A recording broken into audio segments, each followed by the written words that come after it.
Saudara, Ketua Bapilu Partai Persatuan Pembangunan Sandiaga Uno optimistis akan dipilih menjadi bakal cawapres mendampingi Ganjar Pranowo. Faktor kedekatan yang selama ini terjalin menjadi salah satu alasannya. Pernyataan ini disampaikan Sandi saat menghadiri Festival Reok Nasional di Kota Ponorogo pada Sabtu malam. Sandi mengatakan isu utama Pilpres mendatang adalah tentang sektor ekonomi.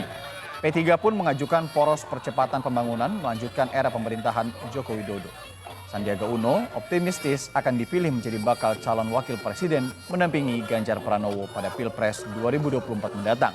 Selain karena kedekatan dan keakraban dengan Ganjar dan pimpinan partai, Sandi juga merasa urat pesimisnya telah putus.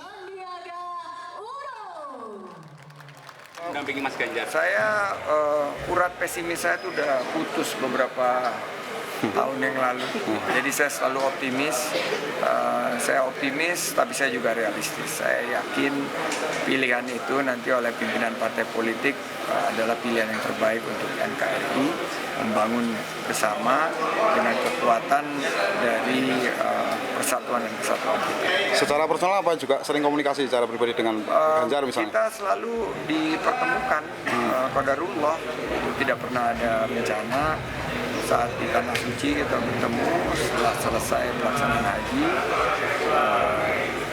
2 hari yang lalu bertemu juga saat kita merekam podcast bersama Mas Kaisang dan kita saling mendoakan untuk yang terbaik.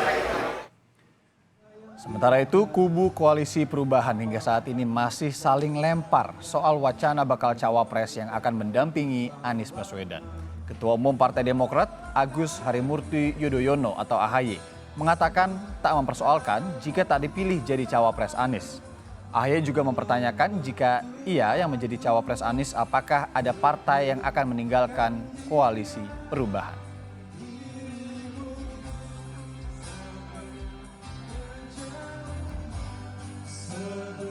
Kalau AHY nggak jadi cawapres, gimana Demokrat? Dibalik, kalau Mas Anies menetapkan Mas AHY sebagai cawapres, apakah ada yang ingin pergi? Nah, itu baru fair.